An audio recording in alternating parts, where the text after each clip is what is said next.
Hello everyone, I am Sonam Singh and welcome to study Pathshala. आज का हमारा करंट अफेयर स्पेशल का टॉपिक न सिर्फ करंट अफेयर स्पेशल है बल्कि सभी तरीके से बहुत ज़्यादा इम्पॉर्टेंट है। और आप लोग ये वीडियोस देख रहे हैं, इसका मतलब आप स्टूडेंट हैं, राइट। और स्टूडेंट हैं तो एजुकेशन पॉलिसी, ये इसके बारे में जानना स्टूडेंट्स के लिए बहुत इम्पॉर्टेंट है। और आज ही शाम को प्रेस कॉन्फ्रेंस के ज़रिए न्यू एजुकेशन पॉलिसी 2020 ये सामने रखी गई है और इसमें बहुत सारी ऐसी चीज़ें हैं जो चेंज की गई हैं। ठीक है, एजुकेशन पॉलिसी जो चल रही थी उसमें काफ़ी सारे चेंजेस किए गए हैं, तो इसीलिए ये वीडियो बहुत इंपॉर्टेंट होने वाली है। एंड तक देखिएगा, सारी चीज़ें, एक एक पॉइंट बहुत इंपॉर्टेंट है और जितना हो सके इस वीडियो को शेयर भी ज़रूर कीजिएगा। तो शुरुआत में अगर हम देख लें थोड़ा सा, जो आपको स्क्रीन पर भी दिख रहा होगा, न्यू एजुकेशन पॉलिसी 2020 सबसे बड़ा बदलाव जो किया गया है, अब 4 साल में डिग्री प्रोग्राम होगा। जो डिग्री या ग्रेजुएशन हम करते हैं 4 साल की कर दी गई है, फिर एमए, और उसके बाद अगर पीएचडी करनी है तो बिना एमफिल के पीएचडी कर सकेंगे। तो काफ़ी बड़ा चेंज है ये। ठीक है, अगर आपने ग्रेजुएशन कर ली है तो 3 साल में वो कंप्लीट हो गई, हमारा 1 साल बच गया। लेकिन अगर आपको ग्रेजुएशन करनी है अभी, तो अब 4 साल में वो पूरी होगी। लेकिन थोड़ा सा वहाँ फ़ायदा है, पीएचडी के टाइम पे एमफिल नहीं। तो चलिए अब डिटेल में सारी चीज़ों को देखते हैं। ये तो हमने एक पॉइंट पर देखा है।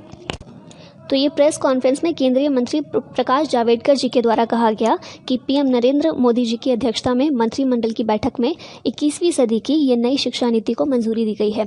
ये बहुत ज़्यादा महत्वपूर्ण है क्योंकि 34 सालों से शिक्षा नीति में कोई परिवर्तन नहीं हुआ था और इसीलिए इम्पॉर्टेंट थी बहुत ज़्यादा कि शिक्षा नीति में चेंज किया जाए, क्योंकि जिस तरह से शिक्षा के मायने बदल रहे हैं, जिस तरह से मार्केट के मायने बदल रहे हैं, जिस तरह से रोज़गार के तरीके बदल रहे हैं, तो इसीलिए शिक्षा नीति जो है वो भी उसी के अकॉर्डिंग होनी चाहिए। और 34 सालों से क्योंकि कोई चेंज नहीं किया गया था, तो इसीलिए इम्पॉर्टेंट था और इसीलिए ये नई शिक्षा नीति, इसको मंजूरी दी गई है। केंद्रीय मंत्री ने कहा, प्रकाश जावड़ेकर जी ने कहा कि मुझे उम्मीद है कि देशवासी इसका स्वागत करेंगे।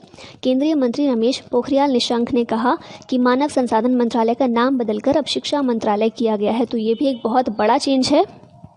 नोट डाउन करके इसको रख लीजिए। वैसे तो बड़ा चेंज है तो इसलिए याद भी रह जाएगा सबको। मानव संसाधन मंत्रालय जो है, इसका नाम बदलकर अब शिक्षा मंत्रालय किया गया है। भारत सरकार के अनुसार कैबिनेट ने राष्ट्रीय शिक्षा नीति 2020 को मंजूरी दी। उच्च शिक्षा में प्रमुख सुधारों में 2035 तक 50% सकल नामांकन अनुपात का लक्ष्य रखा गया है। इसमें एकाधिक प्रवेश और निकास का प्रावधान शामिल है। ठीक है, तो उच्च शिक्षा में लक्ष्य रखा गया है 2035 तक 50% सकल नामांकन अनुपात का। अब देखते हैं उच्च शिक्षा में क्या क्या सुधार किए गए हैं, इसको थोड़ा अच्छे से देख लेते हैं। तो सबसे पहली चीज़ वही जो हम पीछे देख चुके हैं, नई शिक्षा नीति और सुधारों के बाद हम 2035 तक 50% सकल नामांकन अनुपात GER प्राप्त करेंगे। अब GER क्या है, हो सकता है कई लोगों ने पहली बार ये सुना हो, सकल नामांकन अनुपात। GER फुल फॉर्म इसकी इंग्लिश में क्या होगी, ग्रॉस एनरोलमेंट रेशो। ये हमारी पॉपुलेशन के एक स्पेसिफिक एज ग्रुप का परसेंटेज होता है। परसेंटेज किस चीज़ का, कि कितने लोग हैं जो हायर एजुकेशन में, स्कूलिंग के बाद हायर एजुकेशन में जा रहे हैं, हायर एजुकेशन में एनरोलमेंट उनका है। ठीक है, तो इस चीज़ का है। जैसे कि अभी इस रिपोर्ट आई थी, आपने देखी होगी, पढ़ा होगा उसके बारे में, 2019 में आई थी। तो उस रिपोर्ट में स्कूल्स की स्थिति बताई गई थी, तो उसमें भी हायर एजुकेशन में बताया गया था कि GER किस तरह का है। मतलब कितने ऐसे स्टूडेंट्स हैं जो अपनी स्कूलिंग ख़त्म करने के बाद हायर एजुकेशन की तरफ जाते हैं। ठीक है, कॉलेज में एडमिशन लेते हैं और हायर एजुकेशन प्राप्त करते हैं। तो हमारे यहाँ पर फ़िलहाल ये अनुपात कितना है, तो याद रखिएगा 2018-19 का जो डेटा है उसके हिसाब से 26.3, ठीक है, 26.3% है GER वर्तमान में। लेकिन हमें इसको बढ़ाना है, 50% तक लेकर जाना है 2035 तक। और ये जो नई शिक्षा नीति है इसमें लक्ष्य रखा गया है। आई होप ये पॉइंट आपको अच्छे से समझ में आया होगा। ठीक है, तो आगे देखें, नई शिक्षा नीति में सभी उच्च शिक्षा के लिए एक एकल नियामक गठन किया जाएगा।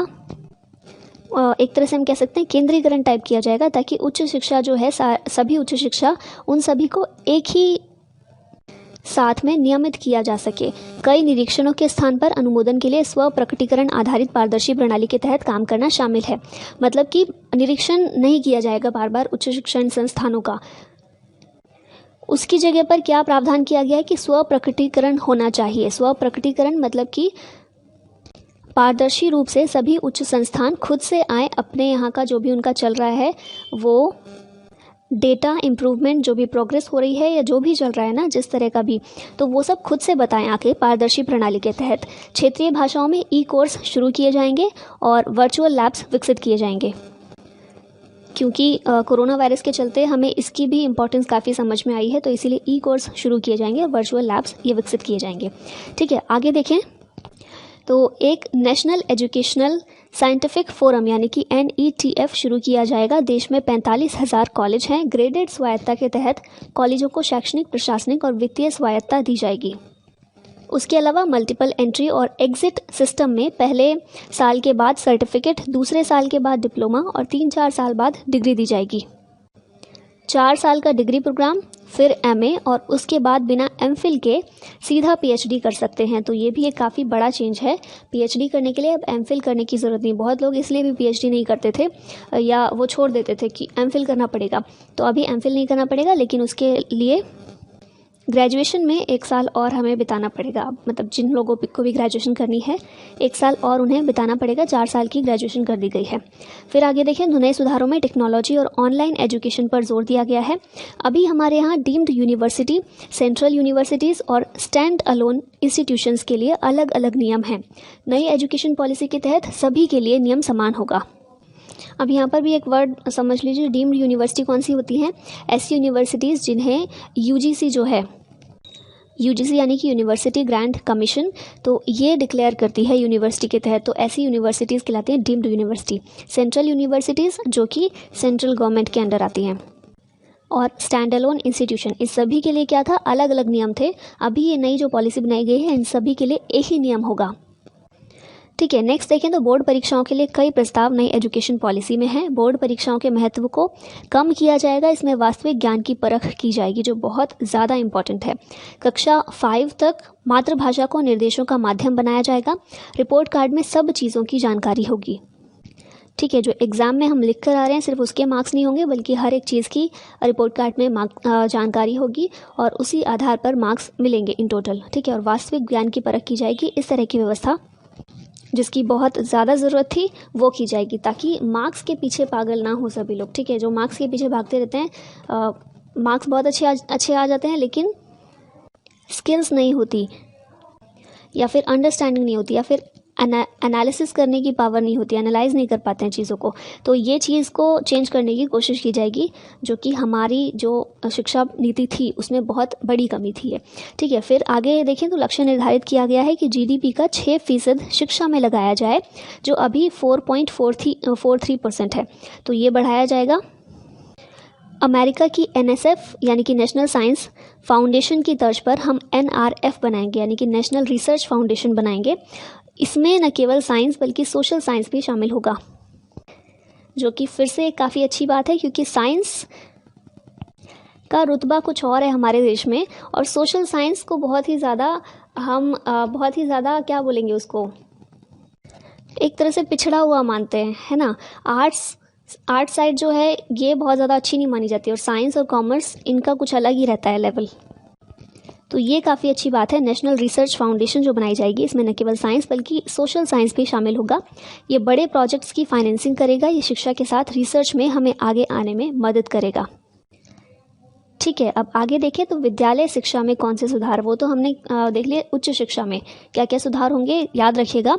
अब देखते हैं विद्यालय शिक्षा में कौन से सुधार होंगे, और जितना इम्पोर्टेंट उच्च शिक्षा में, हायर एजुकेशन में सुधार करना है, उससे कहीं ज़्यादा मुझे लगता है कि विद्यालय जो शिक्षा होती है, प्राइमरी एजुकेशन होती है और स्कूल में जो एजुकेशन प्राप्त करते हैं वो बहुत इंपॉर्टेंट होती है, क्योंकि बेस वहीं से तैयार होता है किसी भी बच्चे का। तो इसीलिए ये चेंज करना काफ़ी ज़रूरी है, और देखते हैं क्या क्या चेंजेस किए गए हैं अभी। तो अर्ली चाइल्डहुड केयर और एजुकेशन के लिए करिकुलम NCERT द्वारा तैयार होगा। इसमें 3 से 6 वर्ष के बच्चों के लिए विकसित किया जाएगा। बुनियादी शिक्षा यानी कि 6 से 9 वर्ष के लिए फाउंडेशनल लिटरेसी और न्यूमरेसी पर नेशनल मिशन शुरू किया जाएगा। पढ़ाई की रूपरेखा 5+3+3+4 के आधार पर तैयार की जाएगी। ये कौन सी रूपरेखा है? 5+3+3+4। हाँ, आप लोगों ने सुना होगा, बहुत ही कॉमन 10+2। ठीक ठीक है, 10 साल की पढ़ाई और फिर 10+2 यानी कि 12th तक की जो होती है। लेकिन अभी रूपरेखा ये चेंज करके 5+3+3+4 के आधार पर तैयार की जाएगी। 5 यानी कि 5 साल जो फाउंडेशनल स्टेज होती है, जिसमें 3 साल की प्री प्राइमरी स्टेज आ जाती है और उसके बाद क्लास फर्स्ट और सेकंड, तो ये फाउंडेशनल स्टेज है, ये 5 साल बच्चा इसमें बिताता है। फिर उसके बाद हम देखते हैं 3 साल प्रिपेटरी स्टेज होती है, उसके बाद 3 साल मिडिल स्कूल और उसके बाद 4 साल लास्ट के सेकेंडरी स्टेज, जिसमें 9th 10th 11th 12th ये आ जाता है। तो अभी जो रूपरेखा है 10+2 के को छोड़कर 5+3+3+4 के आधार पर तैयार की जाएगी। ठीक है, इसमें अंतिम 4 वर्ष 9वीं से 12वीं तक शामिल है, जिसकी हमने बात की। नए कौशल जैसे कि कोडिंग को शुरू किया जाएगा। एक्स्ट्रा करिकुलर एक्टिविटीज़ को मेन करिकुलम में शामिल किया जाएगा। एक्स्ट्रा करिकुलर एक्टिविटीज़ ये ऑप्शनल रहती थी स्कूल्स में, तो इन्हें अब मेन करिकुलम में शामिल किया जाएगा। गिफ्टेड चिल्ड्रन और गर्ल चाइल्ड के लिए विशेष प्रावधान किया गया है। कक्षा 6 के बाद से ही वोकेशनल को जोड़ दिया जाएगा। नई नेशनल करिकुलम फ्रेमवर्क तैयार किया जाएगा, जिसमें ECE स्कूल टीचर्स और एडल्ट एजुकेशन को जोड़ा जाएगा। बोर्ड एग्जाम को भाग में बांटा जाएगा। बच्चों के रिपोर्ट कार्ड में लाइफ स्किल्स को जोड़ा जाएगा। वर्ष 2030 को हर बच्चे के लिए शिक्षा सुनिश्चित की जाएगी। मतलब इसका भी लक्ष्य रखा गया है 2030 तक हर बच्चे के लिए जो स्कूलिंग की शिक्षा होती है वो हर एक बच्चे को प्राप्त हो। विद्यालय शिक्षा के निकलने के बाद हर बच्चे के पास कम से कम लाइफ स्किल होगी।